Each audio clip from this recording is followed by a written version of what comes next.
Thanks for joining us here today.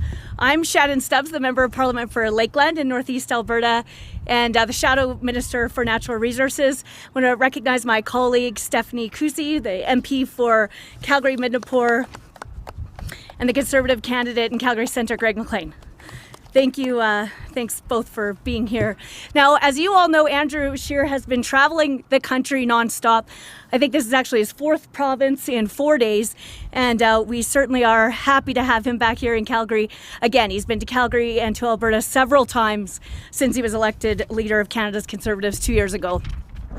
Andrew knows the consequences of the uncertainty and the anti-energy policies of the Trudeau Liberals. He knows the unprecedented flight of capital from Canada's energy sector and the real-life impacts on Calgarians and on oil and gas workers across the country. Massive job losses, personal and business bankruptcies, empty office buildings, and spin-off damage in other sectors.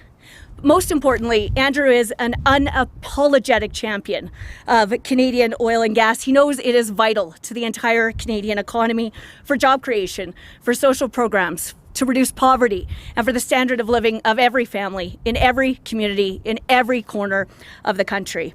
He knows the solution is to ensure that Canadian businesses and innovators can compete, to ensure the private sector can build pipelines and major energy projects for the benefits and self-sufficiency of all Canadians, and to make Canada a leading supplier of the most responsible oil and gas in the world to meet growing global demand. He says the same thing in every part of the country. He knows Albertans just want to work, and he is deeply committed to helping every Canadian get ahead and not just get by. So I'm pleased to introduce the leader of the official opposition, the leader of Canada's Conservatives, and the next Prime Minister of Canada, my friend, the Honourable Andrew Scheer.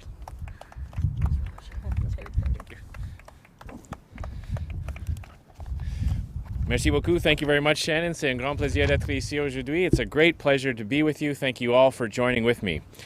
Thank you so much for that great introduction, and thanks most importantly for all the tremendous work you do. I know people in Alberta appreciate the work that Shannon is doing to champion our energy sector and the families and communities that depend on it.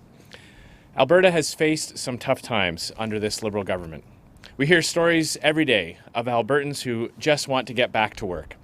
In the few short weeks since Premier Jason Kenney was elected, I know some hope has been restored. Come October, I want to bring even more hope, not just to Albertans, but to all Canadians. Today I'm here to talk about how I intend to do that. We absolutely must be able to get critical pipelines built, and Conservatives have a plan to do just that. Nous devons absolument construire d'importants pipelines et les conservateurs ont un plan pour le faire. We have a 6-point action plan that will strike down the barriers Justin Trudeau has created on these projects and create the right conditions for investment, approvals, and construction. First, we will cancel the carbon tax. Like Premier Kenney, I have promised that the first bill I table will be an act to repeal the carbon tax. Second, we will repeal Bill C-69, the No More Pipelines bill. The Senate has made some changes to this bill, but we have little hope that Justin Trudeau will allow these amendments to pass. Third, if the Senate hasn't already done this and the House has, if the government has not imposed this upon Canadians, we will end the ban on shipping traffic in British Columbia. And fourth, to bring back certainty and investor confidence, we will establish clear timelines for regulatory approvals and will ensure that we do Indigenous consultations right up front in the right way. Fifth, we will make sure that the approval process rests wholly in the hands of Canadians by banning foreign-funded advocacy groups from participating in the regulatory process. And six, we will assert federal jurisdiction where necessary.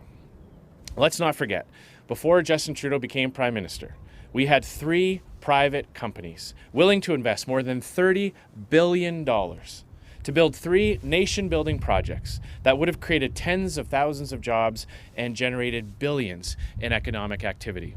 Those companies, Kinder Morgan, Enbridge, and TransCanada, continue to invest in pipelines, just not in Canada. I am confident that our plan will give Canada the best chance of having these kinds of projects succeed. Now, we can pretend, as some do, that the world doesn't need oil and gas anymore. But that's simply not true.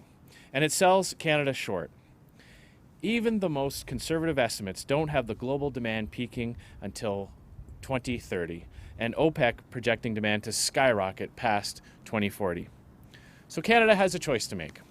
Justin Trudeau has made his. He's content to allow countries like Iran, Venezuela, and Saudi Arabia to meet that demand while taking virtually no steps to protect the environment and abusing human rights along the way.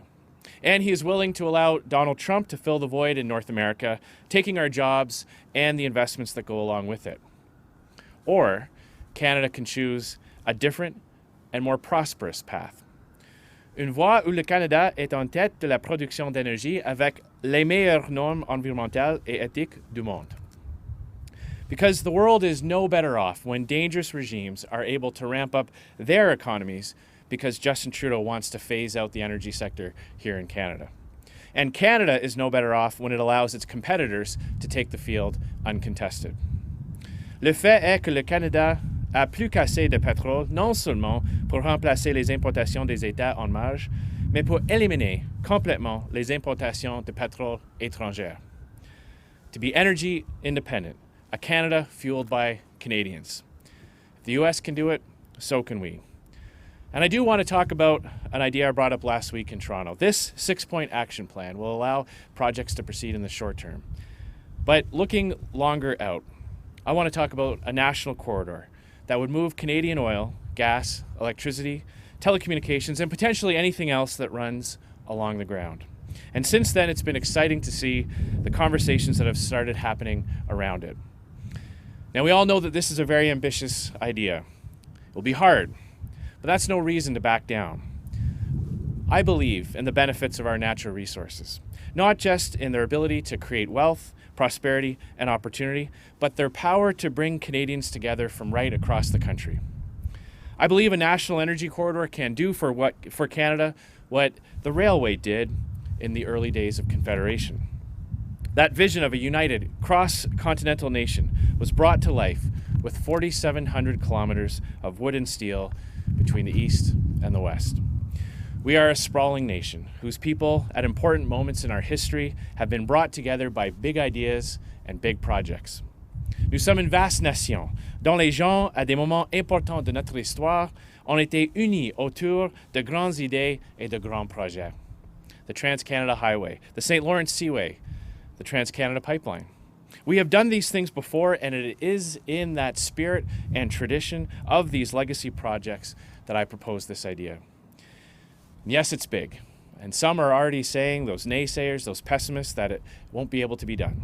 But they've said that about Canada before, and they were wrong.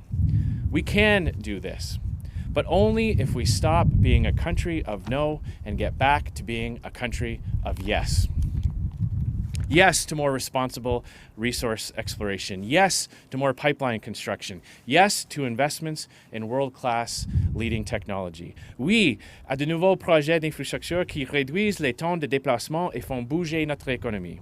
Yes to being a country where big things are possible again and where every Canadian, whether here in Calgary or in Toronto, Winnipeg, Quebec, or Vancouver, has the opportunity to benefit from a strong energy sector. That is my vision for this country, and that is the vision I'm going to be proud to take to Canadians this election. Thank you very much. Merci beaucoup. Happy to take your questions.